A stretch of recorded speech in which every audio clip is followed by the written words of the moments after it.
packaging and pricing of managed services offering.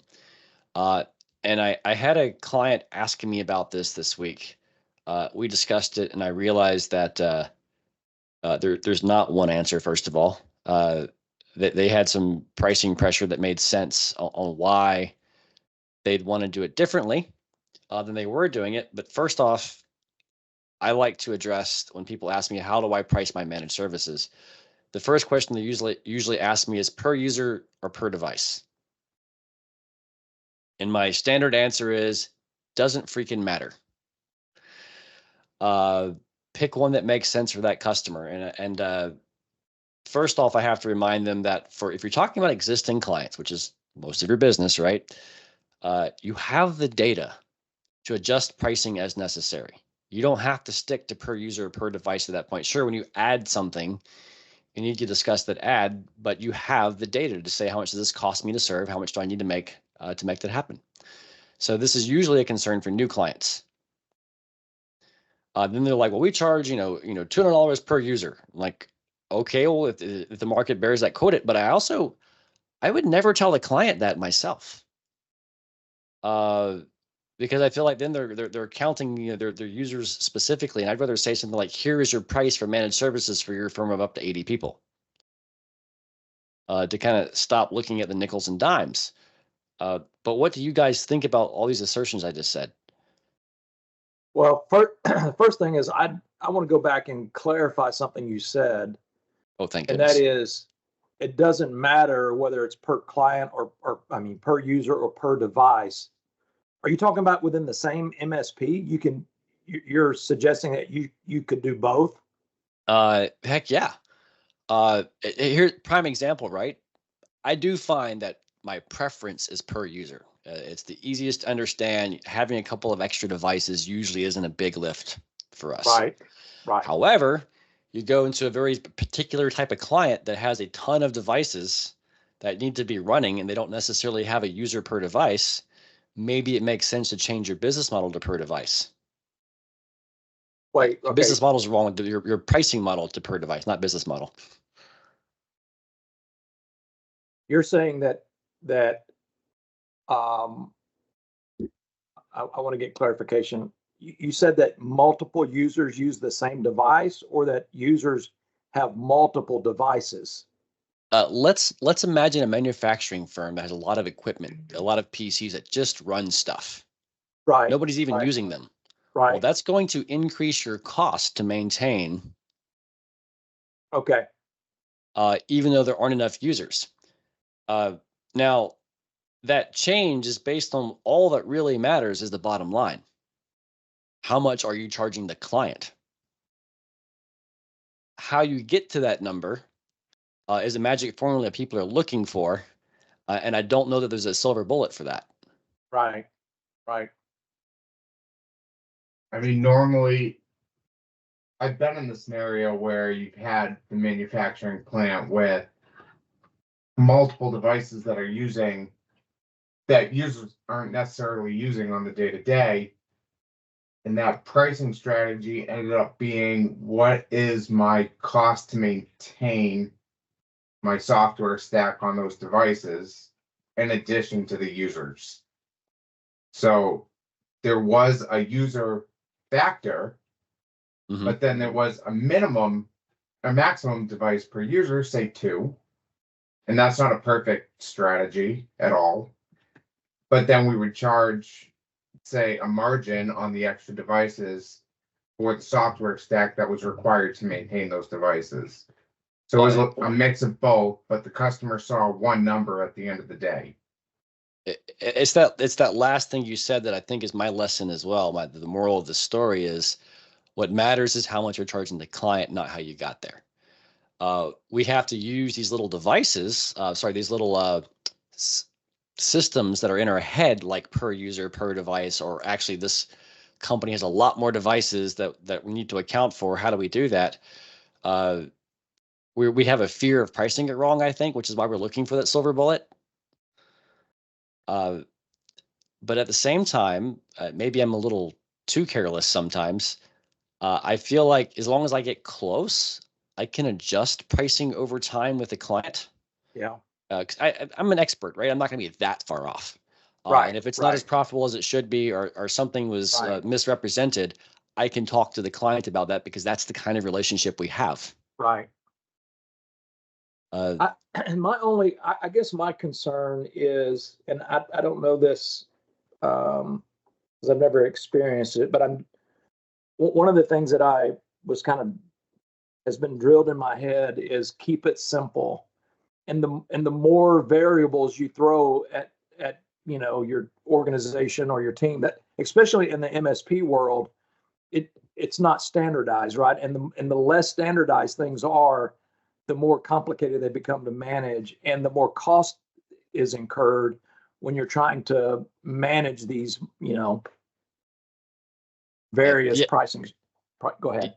yeah, I agree completely. I think our clients and just have these fears that they're going to get it wrong and somehow sync everything with it. But especially as you grow, if you have 50 managed services client and one of them is a little underwater, Mm-hmm. that's not ideal, but you have the grace to fix that now Right, that you have that relationship.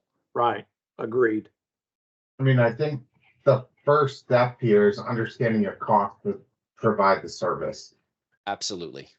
Yeah, Because once you understand that cost, then you can make an educated decision on where your price needs to be per client based off of initial intake. Eh, eh, But throwing a number of, hey, I'm going to charge you $200 per user without any understanding of any additional devices or, you know, let's face it, some users are more needy than other users. So you got to kind of I typically, when I was pricing services or quoting, I would take into effect, okay, my average cost per technician, because I got a tier 1, tier 2, tier 3, is X amount. I'm going to assume that each user is going to use 1 hour of labor, which is not a perfect standard, but that allows for the more needy that overcompensates the less needy. Um, and then I take my software stack on each of those to come up with that number. So it was understanding my cost first. right. And absolutely understand your cost. And in this day and age, you can even understand your labor cost in your business model for your geography because you have the data probably in your PSA. I spent 3 months in a freaking giant spreadsheet with years of data for our managed services clients to see what the ideal pricing model was. And I went from simple to super complex. And the only thing that made the formula work is adding a pain in the ass factor. Yeah. If I simply rated each client with a plus sign, they're a good client, a minus sign, they're a hard client to work with, or no sign at all, meaning they're an average client to work with, I could magically balance my formula no matter how I did it per user, per device, a different price for each type of device and each type of user. That was the balancing factor. yeah, Uh, and then I'm like, I think ever since then, that was almost 10 years ago. Ever since then, I hate this conversation. I'm like, yeah. it doesn't really matter. Uh, and just one thing that I'm always fearful of as well, and this is more of a general business strategy, not just MSPs, understand your cost, but you really don't want to be in this space a cost plus vendor. We don't want to think about markups because markups feel limiting, and what you haven't done the research of is how much will the market bear. Mm-hmm. Just because you'd like to make 60% margin, Yeah, you take cost plus 60%. Okay, you can do that. You can probably sell a lot like that. But the fact is, maybe the market would bear a higher price. yeah. So I definitely want people still doing their market research to find Well, out how and when much you they should say be. market, what is your definition of market? The people you are selling to and your competitors, Market geographically. whoever you're selling to. So if So, and this actually brings up the reason I had this call with the client this week was they've had a one size fits all package. They're doing quite well, very mhm, successful in sales. However, they're getting these larger in larger deals where Mhm. people are able, their competitors are able to ballpark them Mhm. on a per user basis. Right. And many times they were getting overlooked for bids because they can't even get in the door. So what they've done, and ultimately I was like, I think you're onto something. And I said this because they were already so successful they can afford to experiment. What they did is they went away from a one size fits all package, and it was a high end package, and they've actually created a cheaper package with less services in it, so that they can give an initial bid estimate or quote and get into the first round of bidding, and then they can actually talk to the prospect about their needs, where Yeah. they hope they can convince them to, now that you've seen us, let's get you into the larger package. Yeah. Yeah. That seems like a reasonable strategy Uh, to at and least but get at the table, right? Yeah, and if somebody just told me that out of the blue, I would not be in support of it at all. But they are actually coming back with real life cases of where their sales team is running into these challenges, and like, if we can just get in the door. So Yeah. they're solving a real problem, Yeah. versus just afraid to sell at a high price. Yeah. Fear of rejection. Yeah. Yeah. That makes sense. Have you guys seen other strategies? Like, I've seen like base, like every client's $1,000, and then it's a per user fee. I've seen a couple of instances where the the per user price, it increases the larger the client. Really? Yeah, So Yeah, no because economies of scale. I've seen the opposite. We had a client with initially it was 17 locations. They were 200 users.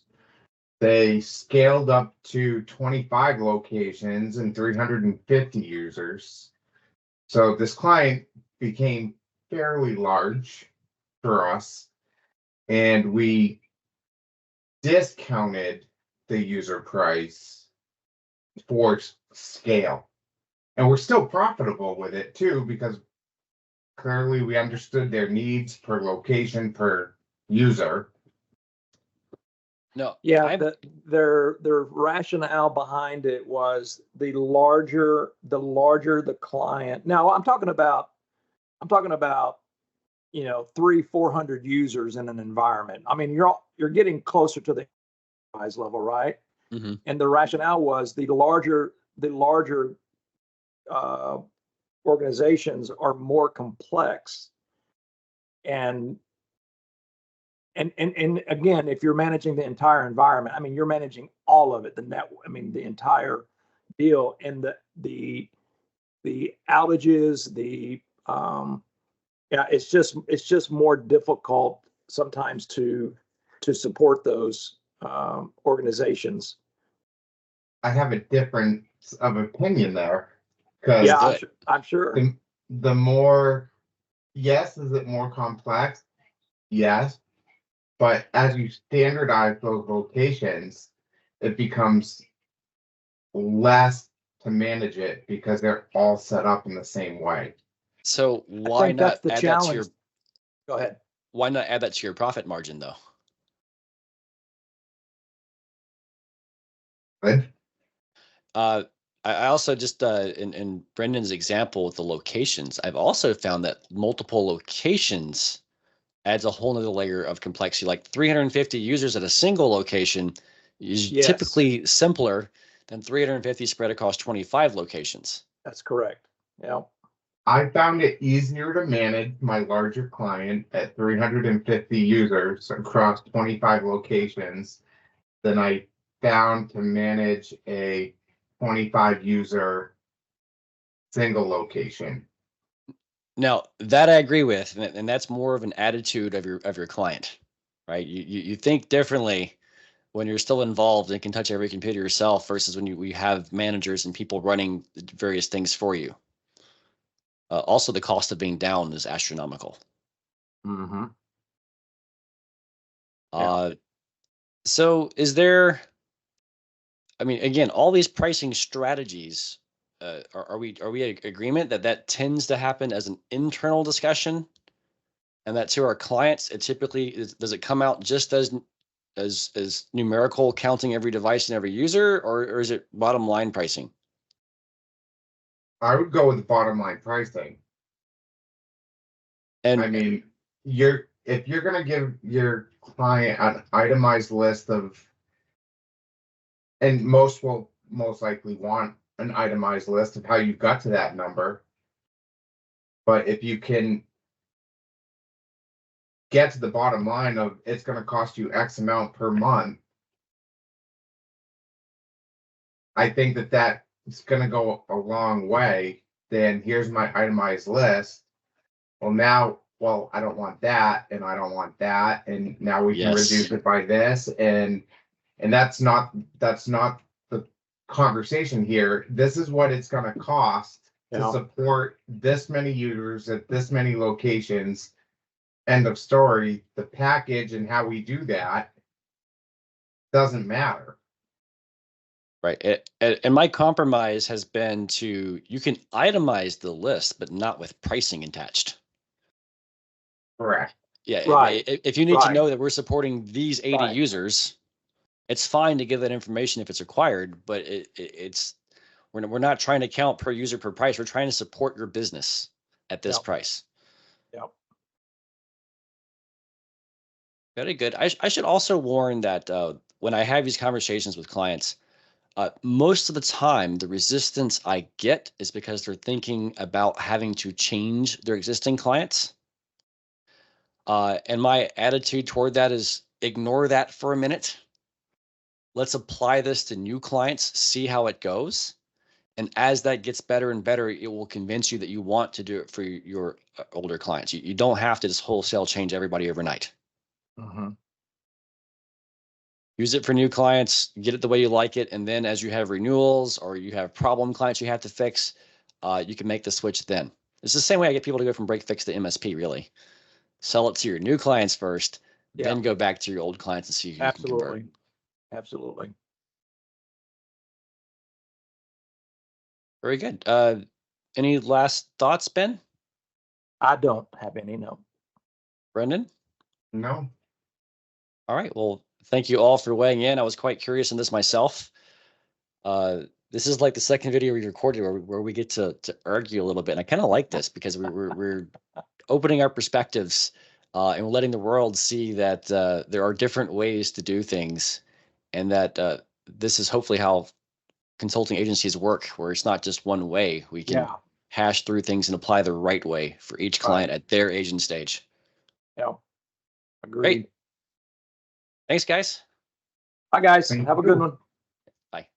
Bye.